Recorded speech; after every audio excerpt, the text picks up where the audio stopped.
അധ്യായം 8. സാർവത്രിക രൂപത്തിന്റെ ദർശനം. ഈ സംഭവത്തിനുശേഷം കൃഷ്ണന്റെ ഭാവിജീവിതം ജ്യോതിഷപരമായി കണക്കാക്കുന്നതിനായി നന്ദമഹാരാജാവിന്റെ സ്ഥലം സന്ദർശിക്കാൻ വസുദേവൻ തന്റെ കുടുംബപുരോഹിതനായ ഗർഗമുനിയോട് ആവശ്യപ്പെട്ടു. അനേകം തപസ്സുകളും അനുഭവിക്കുകയും യദുവംശത്തിലെ പുരോഹിതനായി നിയമിക്കപ്പെടുകയും ചെയ്ത മഹാനായ സന്യാസിയായിരുന്നു ഗർഗമുനി. ഗർഗമുനി നന്ദമഹാരാജാവിന്റെ ഭവനത്തിലെത്തിയപ്പോൾ നന്ദമഹാരാജാവ് അദ്ദേഹത്തെ കണ്ടതിൽ വളരെ സന്തോഷിക്കുകയും ഉടൻ തന്നെ കൂപ്പുകൈകളോടെ എഴുന്നേറ്റ് ആദരവോടെ പ്രണാമം അർപ്പിക്കുകയും ചെയ്തു. പരമപുരുഷനെ ആരാധിക്കുന്ന ഒരാളെന്ന വികാരത്തോടെയാണ് അദ്ദേഹം ഗർഗമുനിയെ സ്വീകരിച്ചത്. അയാൾ അദ്ദേഹത്തിന് നല്ലൊരു ഇരിപ്പിടം വാഗ്ദാനം ചെയ്തു. ഇരുന്നപ്പോൾ നന്ദമഹാരാജാവ് അദ്ദേഹത്തിന് ഊഷ്മളമായ സ്വീകരണം നൽകി. വളരെ മാന്യമായി അദ്ദേഹത്തെ അഭിസംബോധന ചെയ്തുകൊണ്ട് അദ്ദേഹം പറഞ്ഞു, എന്റെ പ്രിയപ്പെട്ട ബ്രാഹ്മണ, ഒരു ഗൃഹനാഥന്റെ സ്ഥാനത്ത് നിങ്ങളുടെ രൂപം ബോധവൽക്കരിക്കാൻ മാത്രമാണ്.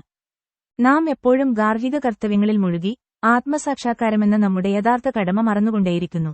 ഞങ്ങളുടെ വീട്ടിലേക്കുള്ള നിങ്ങളുടെ വരവ് ആത്മീയ ജീവിതത്തെക്കുറിച്ച് ഞങ്ങൾക്ക് കുറച്ച് ബോധവൽക്കരണം നൽകാനാണ്.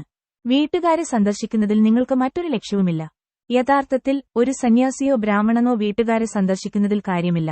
അവർ ഡോളറിന്റെയും സെന്റിന്റെയും കാര്യത്തിൽ എപ്പോഴും തിരക്കിലാണ്. സന്യാസിമാരും ബ്രാഹ്മണരും ഒരു ഗൃഹനാഥന്റെ സ്ഥാനത്തേക്ക് പോകുന്നതിന്റെ ഒരേയൊരു കാരണം അവനെ ബോധവൽക്കരിക്കുക എന്നതാണ്. എന്തുകൊണ്ടാണ് ഗൃഹസ്ഥർ ജ്ഞാനോദയത്തിനായി ഒരു സന്യാസിയുടെയോ ബ്രാഹ്മണന്റെയോ അടുത്തു പോകാത്തത് എന്ന് ചോദിച്ചാൽ വീട്ടുകാർ വളരെ ദരിദ്രഹൃദയരാണ് എന്നതാണ് ഉത്തരം.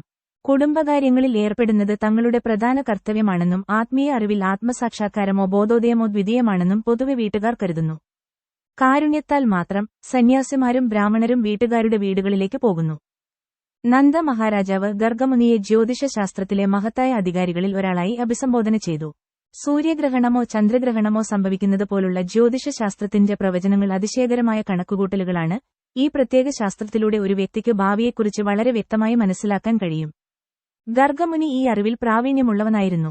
ഈ അറിവിലൂടെ ഒരാൾക്ക് അവന്റെ മുൻകാല പ്രവർത്തനങ്ങൾ ഈ ജീവിതത്തിൽ ആസ്വദിക്കാനോ കഷ്ടപ്പെടാനോ കാരണമാകുന്നത് എന്താണെന്ന് മനസ്സിലാക്കാൻ കഴിയും. നന്ദ മഹാരാജാവ് ഗർഗമുനിയെ ബ്രാഹ്മണരിൽ ഏറ്റവും മികച്ചവൻ എന്നും അഭിസംബോധന ചെയ്തു. പരമാത്മാവിനെക്കുറിച്ചുള്ള അറിവിൽ നിപുണനായ ഒരാളാണ് ബ്രാഹ്മണൻ.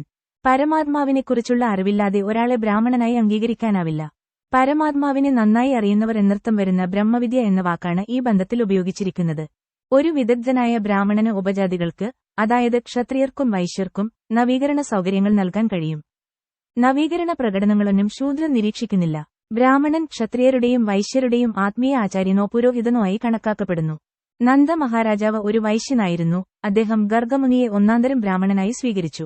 അതിനാൽ അവൻ തന്റെ വളർത്തുപുത്രന്മാരായ കൃഷ്ണനെയും ബലരാമനെയും ശുദ്ധീകരിക്കാൻ അവന് വാഗ്ദാനം ചെയ്തു. ഈ ആൺകുട്ടികൾ മാത്രമല്ല, ജനിച്ചതിനുശേഷം എല്ലാ മനുഷ്യരും യോഗ്യനായ ഒരു ബ്രാഹ്മണനെ ആത്മീയ ഗുരുവായി സ്വീകരിക്കണമെന്ന് നന്ദ പ്രസ്താവിച്ചു. ഈ അഭ്യർത്ഥനയ്ക്ക് ശേഷം ഗർഗമുനി മറുപടി പറഞ്ഞു, ഈ ആൺകുട്ടികളുടെ, പ്രത്യേകിച്ച് കൃഷ്ണന്റെ നവീകരണ പ്രകടനങ്ങൾ കാണാൻ വസുദേവൻ എന്നെ അയച്ചിട്ടുണ്ട്. എന്നാൽ ഞാൻ അങ്ങനെ ചെയ്താൽ ഞാൻ വസുദേവന്റെ കുടുംബപുരോഹിതനായതിനാൽ കൃഷ്ണൻ ദേവകിയുടെ മകനാണെന്ന് ആകസ്മികമായി തോന്നാം. കൃഷ്ണൻ ദേവകിയുടെ പുത്രനാണെന്ന് നന്ദനറിയാത്ത തന്റെ ജ്യോതിഷ കണക്കുകൂട്ടലിലൂടെ ഗർഗമുനിക്ക് മനസ്സിലാക്കാൻ കഴിഞ്ഞു. കൃഷ്ണനും ബലരാമനും വസുദേവന്റെ പുത്രന്മാരാണെന്ന് പരോക്ഷമായി ഗർഗമുനി പറഞ്ഞു. ബലരാമൻ വസുദേവന്റെ പുത്രനായി അറിയപ്പെട്ടു. കാരണം അവന്റെ അമ്മ രോഹിണി അവിടെ ഉണ്ടായിരുന്നു. എന്നാൽ നന്ദ മഹാരാജാവ് കൃഷ്ണനെക്കുറിച്ച് അറിഞ്ഞിരുന്നില്ല. കൃഷ്ണൻ ദേവകിയുടെ പുത്രനാണെന്ന വസ്തുത ഗർഗമുനി പരോക്ഷമായി വെളിപ്പെടുത്തി. നന്ദ മഹാരാജാവ് നവീകരണ ചടങ്ങ് നടത്തിയാൽ കൃഷ്ണൻ ദേവകിയുടെയും വസുദേവയുടെയും പുത്രനാണെന്ന് സ്വാഭാവികമായും പാപിയായ കംസൻ മനസ്സിലാക്കുമെന്ന് ഗർഗമുനി മുന്നറിയിപ്പ് നൽകി. ദേവകിയുടെ 8ാമത്തെ കുട്ടി പെണ്ണാണെന്ന് എല്ലാവരും കരുതിയിരുന്നെങ്കിലും ജ്യോതിഷ കണക്കനുസരിച്ച് ദേവകിക്ക് ഒരു പെൺകുഞ്ഞുണ്ടാകില്ല. യശോദയിൽ നിന്നാണ് പെൺകുഞ്ഞ് ജനിച്ചതെന്നും ദേവകിയിൽ നിന്നാണ് കൃഷ്ണൻ ജനിച്ചതെന്നും ഗർഗമുനി നന്ദ മഹാരാജാവിനെ അറിയിക്കുകയും അവർ പരസ്പരം കൈമാറുകയും ചെയ്തു. കൂടാതെ തന്നെ കൊല്ലുന്ന കുട്ടി മറ്റെവിടെയെങ്കിലും ജനിച്ചതായി പെൺകുഞ്ഞായ ദുർഗ കംസനെ അറിയിച്ചിരുന്നു. ഗർഗമുനി പറഞ്ഞു, ഞാൻ നിങ്ങളുടെ കുട്ടിക്ക് ഒരു പേര് നൽകുകയും അവൻ കംസന്റെ പെൺകുഞ്ഞിന്റെ പ്രവചനം നിറവേറ്റുകയും ചെയ്താൽ പേരിടൽ ചടങ്ങിനുശേഷം പാപിയായ അസുരൻ വന്ന് ഈ കുട്ടിയെ കൊല്ലും. എന്നാൽ ഭാവിയിലെ ഈ ദുരന്തങ്ങൾക്കെല്ലാം ഉത്തരവാദിയാകാൻ ഞാൻ ആഗ്രഹിക്കുന്നില്ല. ഗർഗമുനിയുടെ വാക്കുകൾ കേട്ട് നന്ദമഹാരാജാവ് പറഞ്ഞു, അത്തരം അപകടമുണ്ടെങ്കിൽ ഗംഭീരമായ പേരിടൽ ചടങ്ങുകൾ ആസൂത്രണം ചെയ്യാതിരിക്കുന്നതാണ് നല്ലത്. കേവലം വേദസ്തുതികൾ ആലപിച്ച് ശുദ്ധീകരണ പ്രക്രിയ നടത്തുന്നത് നിങ്ങൾക്ക് നല്ലതാണ്. ഞങ്ങൾ 2 തവണ ജനിച്ച ജാതിയിൽപ്പെട്ടവരാണ്. നിങ്ങളുടെ സാന്നിധ്യത്തിന്റെ ഈ അവസരം ഞാൻ ഉപയോഗപ്പെടുത്തുന്നു. അതുകൊണ്ട് ദയവു ചെയ്ത് നാമകരണ ചടങ്ങ് ബാഹ്യമായ ആഡംബരമില്ലാതെ നടത്തുക. പേരിടൽ ചടങ്ങ് രഹസ്യമായി സൂക്ഷിക്കാനും ഗർഗമുനിയുടെ ചടങ്ങ് പ്രയോജനപ്പെടുത്താനും നന്ദ മഹാരാജ ആഗ്രഹിച്ചു. ഗർഗമുനിയെ നന്ദ മഹാരാജാവ് വളരെ ആകാംക്ഷയോടെ ആവശ്യപ്പെട്ടപ്പോൾ അവൻ നന്ദ മഹാരാജാവിന്റെ ഗോശാലയിൽ കഴിയുന്നത്ര രഹസ്യമായി നാമകരണ ചടങ്ങ് നടത്തി. രോഹിണിയുടെ പുത്രൻ തന്റെ കുടുംബാംഗങ്ങൾക്കും ബന്ധുക്കൾക്കും വളരെ പ്രീതിയുള്ളവനായിരിക്കുമെന്നും അതിനാൽ രാമൻ എന്ന് വിളിക്കപ്പെടുമെന്നും അദ്ദേഹം നന്ദ മഹാരാജാവിനെ അറിയിച്ചു. ഭാവിയിൽ അവൻ അസാധാരണമാമിതം ശക്തനാകും, അതിനാൽ ബലദേവൻ എന്ന് വിളിക്കപ്പെടും. ഗർഗമുനി പറഞ്ഞു, നിങ്ങളുടെ കുടുംബവും യദു കുടുംബവും വളരെ അടുത്ത ബന്ധമുള്ളവരും ആകർഷിക്കപ്പെട്ടവരുമായതിനാൽ അദ്ദേഹത്തിന്റെ പേരും ശങ്കരൻ എന്നായിരിക്കും. ഇതിനർത്ഥം ഗർഗമുനി രോഹിണിയുടെ പുത്രന് 3 പേരുകൾ നൽകി: ബലരാമൻ, ശങ്കർഷണൻ, ബലദേവൻ എന്നിങ്ങനെ. എന്നാൽ ബലരാമൻ ദേവകിയുടെ ഉദരത്തിൽ പ്രത്യക്ഷപ്പെട്ടുവെന്നും പിന്നീട് രോഹിണിയുടെ ഗർഭപാത്രത്തിലേക്ക് മാറ്റപ്പെട്ടുവെന്നും അദ്ദേഹം ശ്രദ്ധാപൂർവം വെളിപ്പെടുത്തിയില്ല. കൃഷ്ണനും ബലരാമനും യഥാർത്ഥ സഹോദരന്മാരാണ്, യഥാർത്ഥത്തിൽ ദേവകിയുടെ പുത്രന്മാരാണ്. തുടർന്ന് ഗർഗമുനി നന്ദ മഹാരാജാവിനോട് പറഞ്ഞു, നിങ്ങളുടെ മകന് സംബന്ധിച്ചിടത്തോളം ഈ കുട്ടി വിവിധ യുഗങ്ങളിൽ, സഹസ്രാബ്ദങ്ങളിൽ വ്യത്യസ്ത ശരീരവർണ്ണങ്ങൾ സ്വീകരിച്ചിട്ടുണ്ട്. ഒന്നാമതായി അവൻ വെള്ളയും, പിന്നെ ചുവപ്പും, പിന്നെ മഞ്ഞയും, ഇപ്പോൾ കറുപ്പും ധരിച്ചു. അതുകൂടാതെ അവൻ മുമ്പ് വസുദേവന്റെ പുത്രനായിരുന്നു, അതിനാൽ അവന്റെ പേര് വാസുദേവൻ എന്നും കൃഷ്ണൻ എന്നും ആയിരിക്കണം. ചിലർ അവനെ കൃഷ്ണനെന്നും ചിലർ വാസുദേവനെന്നും വിളിക്കും. എന്നാൽ ഒരു കാര്യം നിങ്ങൾ അറിഞ്ഞിരിക്കണം, ഈ മകന് അവന്റെ വ്യത്യസ്ത വിനോദങ്ങൾ കാരണം മറ്റ് നിരവധി പേരുകളും പ്രവർത്തനങ്ങളും ഉണ്ടായിരുന്നു. ഗോവർദ്ധന കുന്ന് ഉയർത്താനുള്ള അസാധാരണമായ വിനോദമായതിനാൽ തന്റെ മകനും ഗിരിധാരി എന്ന് വിളിക്കപ്പെടുമെന്ന് ഗർഗമുനി നന്ദ മഹാരാജനോട് സൂചിപ്പിച്ചു. ഗർഗമുനി ഒരു ജ്യോത്സ്യനായതിനാൽ ഭൂതകാലവും ഭാവിയും എല്ലാം മനസ്സിലാക്കാൻ അദ്ദേഹത്തിന് കഴിഞ്ഞു. അതിനാൽ അദ്ദേഹം പറഞ്ഞു, എനിക്ക് അവന്റെ പ്രവർത്തനങ്ങളെയും പേരുകളെയും കുറിച്ചെല്ലാം അറിയാം, പക്ഷേ മറ്റുള്ളവർക്കറിയില്ല. ഈ കുട്ടി എല്ലാ ഗോപാലന്മാർക്കും പശുക്കൾക്കും വളരെ പ്രസാദകരമായിരിക്കും. വൃന്ദാവനത്തിൽ വളരെ പ്രശസ്തനായതിനാൽ അവൻ നിങ്ങൾക്ക് എല്ലാ സൗഭാഗ്യങ്ങൾക്കും കാരണമാകും. അവന്റെ സാന്നിധ്യം നിമിത്തം എതിർഘടകങ്ങളുണ്ടായിരുന്നിട്ടും നിങ്ങൾ എല്ലാത്തരം ഭൗതിക വിപത്തുകളെയും തരണം ചെയ്യും. ഗർഗമുനി തുടർന്നു പറഞ്ഞു, എന്റെ പ്രിയപ്പെട്ട വ്രജരാജാവേ, ഈ കുട്ടി തന്റെ മുൻജന്മങ്ങളിൽ രാഷ്ട്രീയ തടസ്സങ്ങളുണ്ടായപ്പോഴെല്ലാം നീതിമാന്മാരെ തെമ്മാടികളുടെയും കള്ളന്മാരുടെയും കൈകളിൽ നിന്ന് പലതവണ സംരക്ഷിച്ചു. നിങ്ങളുടെ കുട്ടി വളരെ ശക്തനാണ്. നിങ്ങളുടെ ആൺകുട്ടിയുടെ ഭക്തനാകുന്ന ആർക്കും ഒരിക്കലും ശത്രുക്കളാൽ ശല്യമുണ്ടാകില്ല. ദേവതകൾ എപ്പോഴും ഭഗവാൻ വിഷ്ണുവിനാൽ സംരക്ഷിക്കപ്പെടുന്നതുപോലെ നിങ്ങളുടെ കുട്ടിയുടെ ഭക്തന്മാർ പരമപുരുഷനായ നാരായണനാൽ എപ്പോഴും സംരക്ഷിക്കപ്പെടും. ഈ കുട്ടി ശക്തിയിലും സൗന്ദര്യത്തിലും ഐശ്വര്യത്തിലും എല്ലാറ്റിലും പരമപുരുഷനായ നാരായണന്റെ തലത്തിൽ വളരും. അതിനാൽ അവൻ ശല്യപ്പെടുത്താതെ വളരുന്നതിന് നിങ്ങൾ അവനെ വളരെ ശ്രദ്ധാപൂർവം സംരക്ഷിക്കണമെന്ന് ഞാൻ ഉപദേശിക്കുന്നു. മറ്റൊരു വിധത്തിൽ പറഞ്ഞാൽ, നാരായണ മഹാരാജാവിന്റെ വലിയ ഭക്തനായതിനാൽ ഭഗവാൻ തനിക്ക് തുല്യനായ ഒരു പുത്രനെ നൽകിയെന്ന് ഗർഗമുനി നന്ദ മഹാരാജാവിനെ അറിയിച്ചു. അതേസമയം ഈ പുത്രനെ വളരെയധികം അസുരന്മാരാൽ ശല്യപ്പെടുത്തുമെന്നും അതിനാൽ നന്ദ ജാഗ്രത പാലിക്കണമെന്നും അവനെ സംരക്ഷിക്കണമെന്നും ഗർഗമുനി സൂചിപ്പിച്ചു. നാരായണൻ തന്നെ തന്റെ പുത്രനായി മാറിയെന്ന് ഗർഗമുനി നന്ദ മഹാരാജാവിനെ ബോധ്യപ്പെടുത്തി. തന്റെ മകന്റെ അതീന്ദ്രിയ ഗുണങ്ങൾ പലവിധത്തിൽ അദ്ദേഹം വിവരിച്ചു. ഈ വിവരം അറിയിച്ച ശേഷം ഗർഗമുനി തന്റെ വീട്ടിലേക്ക് മടങ്ങി. നന്ദമഹാരാജാവ് താൻ ഏറ്റവും ഭാഗ്യവാനാണെന്ന് കരുതാൻ തുടങ്ങി. ഈ വിധത്തിൽ അത്തരമൊരു അനുഗ്രഹം ലഭിച്ചതിൽ അദ്ദേഹം വളരെ സംതൃപ്തനായി. ഈ സംഭവം കഴിഞ്ഞ് അല്പസമയത്തിനുശേഷം ബലരാമനും കൃഷ്ണനും കൈമുട്ടിലിഴയാൻ തുടങ്ങി. അവർ അങ്ങനെ ഇഴയുമ്പോൾ അവർ അമ്മമാരെ സന്തോഷിപ്പിച്ചു. അവരുടെ അരയിലും കണങ്കാലിലും കെട്ടിയ മണികൾ ആകർഷകമായി മുഴങ്ങി. അവർ വളരെ പ്രസന്നമായി ചുറ്റിനടന്നു. ചിലപ്പോൾ സാധാരണ കുട്ടികളെപ്പോലെ അവർ മറ്റുള്ളവരെ ഭയന്ന് ഉടൻ തന്നെ അവരുടെ അമ്മമാരുടെ അടുത്തേക്ക് സംരക്ഷണത്തിനായി തിടുക്കം കൂട്ടും. ചിലപ്പോൾ അവർ വൃന്ദാവനത്തിലെ കളിമണ്ണിലും ചെളിയിലും വീഴുകയും കളിമണ്ണും കുങ്കുമവും പുരട്ടിയ അമ്മമാരെ സമീപിക്കുകയും ചെയ്യും. അവർ യഥാർത്ഥത്തിൽ കുങ്കുമവും ചന്ദനവും പുരട്ടിയത് അവരുടെ അമ്മമാർ ആയിരുന്നു. എന്നാൽ ചെളി നിറഞ്ഞ കളിമണ്ണിന് മുകളിലൂടെ ഇഴയുന്നതിനാൽ അവർ ഒരേസമയം അവരുടെ ശരീരത്തിൽ കളിമണ്ണ് പുരട്ടും. അവർ അമ്മമാരുടെ അടുത്തേക്ക് ഇഴഞ്ഞു വന്നാലുടൻ യശോദയും രോഹിണിയും അവരെ മടിയിലിരുത്തി സാരിയുടെ താഴത്തെ ഭാഗം കൊണ്ട് അവരെ മൂടി മുലകൾ കുടിക്കാൻ അനുവദിക്കും. കുഞ്ഞുങ്ങൾ മുല കുടിക്കുമ്പോൾ ചെറിയ പല്ലുകൾ വരുന്നത് അമ്മമാർ കാണും. അങ്ങനെ അവരുടെ കുട്ടികൾ വളരുന്നത് കാണുമ്പോൾ അവരുടെ സന്തോഷം തീവ്രമാകും. ചിലപ്പോൾ വികൃതികളായ കുഞ്ഞുങ്ങൾ പശുത്തൊഴുത്തിലേക്ക് ഇഴഞ്ഞു കയറി പശുക്കിടാവിന്റെ വാലിൽ പിടിച്ച് എഴുന്നേറ്റ് നിൽക്കും. കാളക്കുട്ടികൾ അസ്വസ്ഥരായാൽ ഉടനെ അങ്ങോട്ടും ഇങ്ങോട്ടും ഓടാൻ തുടങ്ങും. കുട്ടികളെ കളിമണ്ണിനും ചാണകത്തിനും മുകളിലൂടെ വലിച്ചിടും. ഈ തമാശ കാണാൻ യശോദയും രോഹിണിയും അവരുടെ അയൽവാസികളായ എല്ലാ സുഹൃത്തുക്കളെയും ഗോപികളെ വിളിക്കും. ഭഗവാൻ കൃഷ്ണന്റെ ഈ ബാല്യകാല വിനോദങ്ങൾ കാണുമ്പോൾ ഗോപികൾ അതീന്ദ്രിയമായ ആനന്ദത്തിൽ ലയിക്കും. അവരുടെ ആസ്വാദനത്തിൽ അവർ വളരെ ഉച്ചത്തിൽ ചിരിക്കും. കൃഷ്ണനും ബലരാമനും വളരെ അസ്വസ്ഥരായിരുന്നു. അവരുടെ അമ്മമാരായ യശോദയും രോഹിണിയും അവരുടെ വീട്ടുജോലികൾ നിർവഹിക്കുമ്പോൾ പശുക്കൾ, കാളകൾ, കുരങ്ങുകൾ, വെള്ളം, തീ, പക്ഷികൾ എന്നിവയിൽ നിന്ന് അവരെ സംരക്ഷിക്കാൻ ശ്രമിക്കും. കുട്ടികളെ സംരക്ഷിക്കാനും അവരുടെ കർത്തവ്യങ്ങൾ നിർവഹിക്കാനും എപ്പോഴും വ്യഗ്രത കാണിക്കുന്ന അവർ അത്ര ശാന്തരായിരുന്നില്ല. വളരെ ചുരുങ്ങിയ സമയത്തിനുള്ളിൽ കൃഷ്ണനും ബലരാമനും എഴുന്നേറ്റ് നിൽക്കാനും അവരുടെ കാലുകളിൽ ചെറുതായി ചലിക്കാനും തുടങ്ങി. കൃഷ്ണനും ബലരാമനും നടക്കാൻ തുടങ്ങിയപ്പോൾ സമപ്രായക്കാരായ മറ്റ് സുഹൃത്തുക്കൾ അവരോടൊപ്പം ചേർന്നു. അവർ ഒരുമിച്ച് ഗോപിമാർക്ക്, പ്രത്യേകിച്ച് അമ്മ യശോദയ്ക്കും രോഹിണിക്കും പരമോന്നതമായ ആനന്ദം നൽകി. യശോദയുടെയും രോഹിണിയുടെയും എല്ലാ ഗോപി സുഹൃത്തുക്കളും വൃന്ദാവനത്തിലെ കൃഷ്ണന്റെയും ബലരാമന്റെയും ബാലിശമായ പ്രവൃത്തികൾ ആസ്വദിച്ചു. കൂടുതൽ അതീന്ദ്രിയമായ ആനന്ദം ആസ്വദിക്കുന്നതിനായി എല്ലാവരും ഒത്തുകൂടി. അസ്വസ്ഥരായ ആൺകുട്ടികൾക്കെതിരെ പരാതിപ്പെടാൻ യശോദ മാതാവിന്റെ അടുത്തേക്ക് പോയി. കൃഷ്ണൻ മാതാവായ യശോദയുടെ മുമ്പിലിരിക്കുമ്പോൾ കൃഷ്ണൻ കേൾക്കതക്കവണ്ണം മൂത്ത ഗോപികളെല്ലാം അവനെതിരെ പരാതികൾ പറയാൻ തുടങ്ങി. അവർ പറഞ്ഞു, പ്രിയപ്പെട്ട യശോദ, എന്തുകൊണ്ടാണ് നിങ്ങൾ നിങ്ങളുടെ വികൃതിയായ കൃഷ്ണനെ പരിമിതപ്പെടുത്താത്തത്? അവൻ എല്ലാ ദിവസവും രാവിലെയും വൈകുന്നേരവും ബലരാമനോടൊപ്പം ഞങ്ങളുടെ വീടുകളിൽ വരും. പശുക്കളെ കറക്കുന്നതിനു മുമ്പ് അവർ പശുക്കിടാക്കളെ അഴിച്ചുവിടുകയും പശുക്കുട്ടികൾ പശുക്കളുടെ പാൽ മുഴുവൻ കുടിക്കുകയും ചെയ്യും. അതുകൊണ്ട് പശുക്കളെ കറക്കാൻ പോകുമ്പോൾ പാലില്ല, ഒഴിഞ്ഞ പാത്രങ്ങളുമായി മടങ്ങേണ്ടിവരും. കൃഷ്ണനെയും ബലരാമനെയും ഇങ്ങനെ ചെയ്യുന്നതിനെക്കുറിച്ച് നാം മുന്നറിയിപ്പ് നൽകിയാൽ നമുക്ക് ഒന്നും ചെയ്യാൻ കഴിയാത്ത വിധം അവർ മനോഹരമായി പുഞ്ചിരിക്കുന്നു. കൂടാതെ നിങ്ങളുടെ കൃഷ്ണനും ബലരാമനും ഞങ്ങളുടെ തൈരും വെണ്ണയും ഞങ്ങൾ എവിടെ സൂക്ഷിക്കുന്നുവോ അവിടെ നിന്ന് മോഷ്ടിക്കുന്നതിൽ വലിയ ആനന്ദം കണ്ടെത്തുന്നു. തൈരും വെണ്ണയും മോഷ്ടിച്ചതിന് കൃഷ്ണനും ബലരാമനും പിടിക്കപ്പെടുമ്പോൾ അവർ പറയും, എന്തിനാണ് മോഷ്ടിച്ചതിന് ഞങ്ങളോട് കുറ്റം ചുമത്തുന്നത്? ഞങ്ങളുടെ വീട്ടിൽ വെണ്ണയും തൈരും കുറവാണെന്ന് നിങ്ങൾ കരുതുന്നുണ്ടോ? ചിലപ്പോൾ അവർ വെണ്ണയും തൈരും പാലും മോഷ്ടിച്ച് കുരങ്ങുകൾക്ക് വിതരണം ചെയ്യും. കുരങ്ങുകൾക്ക് നല്ല ഭക്ഷണം കിട്ടി കൂടുതൽ കഴിക്കാതെ വരുമ്പോൾ നിങ്ങളുടെ ആൺകുട്ടികൾ പറഞ്ഞു, ഈ പാലും വെണ്ണയും തൈരും ഉപയോഗശൂന്യമാണ്, കുരങ്ങുകൾ പോലും ഇതെടുക്കില്ല. അവർ പാത്രങ്ങൾ തകർത്ത് അങ്ങോട്ടും ഇങ്ങോട്ടും എറിയുന്നു. ഞങ്ങൾ തൈരും വെണ്ണയും പാലും ഒരു ഏകാന്തമായ ഇരുണ്ട സ്ഥലത്ത് സൂക്ഷിക്കുകയാണെങ്കിൽ നിങ്ങളുടെ കൃഷ്ണനും ബലരാമനും അവരുടെ ശരീരത്തിലെ ആഭരണങ്ങളുടെയും തിളങ്ങുന്ന പ്രകാശത്താൽ ഇരുട്ടിൽ കണ്ടെത്തുന്നു.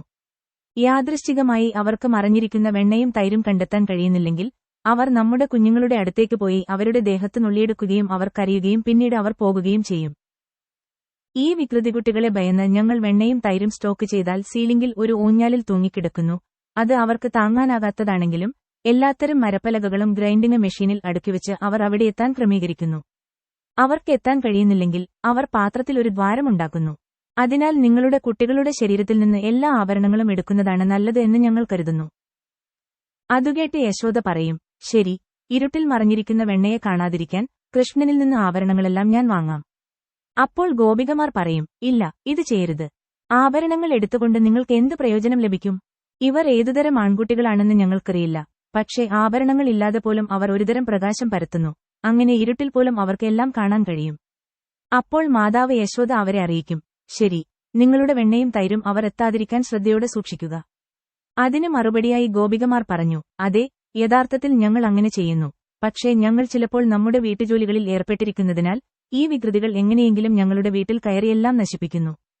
ചിലപ്പോൾ നമ്മുടെ വെണ്ണയും തൈരും മോഷ്ടിക്കാൻ കഴിയാതെ ദേഷ്യം കാരണം അവർ വൃത്തിയുള്ള തറയിൽ മൂത്രമൊഴിക്കുകയും ചിലപ്പോൾ അതിൽ തുപ്പുകയും ചെയ്യും. നിങ്ങളുടെ കുട്ടി ഈ പരാതികൾ എങ്ങനെ കേൾക്കുന്നുവെന്നിപ്പോൾ നോക്കൂ.